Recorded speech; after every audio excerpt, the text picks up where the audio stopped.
నిన్ను గణపరచుటకు మీరు ఇచ్చిన కృపకే స్తోత్రం స్వామి.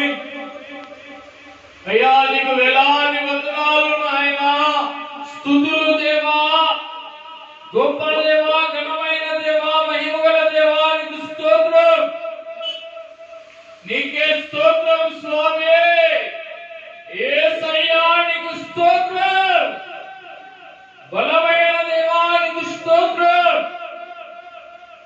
నీ వాక్యముతో మా అందరితో మీరే మాట్లాడుకుని యేసు నామములో వేడుకొనుచున్నాము తండ్రి. ఆమేన్. హల్లెలూయా.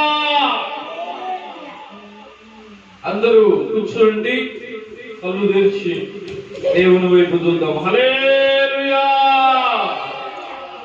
బోలో యేసు మహారాజుకి. గడిచిన ఆదివారం ఏం చెప్పినాము? ఎవరికన్నా గుర్తున్నాయా? గుర్తుంది. గుర్తుందా? చెప్పు మళ్ళా, ఏం గుర్తుందా? హల్లెలూయా. పరిశుద్ధ గ్రంథములు అపోస్తల కార్యముల గ్రంథము 20వ అధ్యాయము 25వ వచనాన్ని చదువుకున్నాం.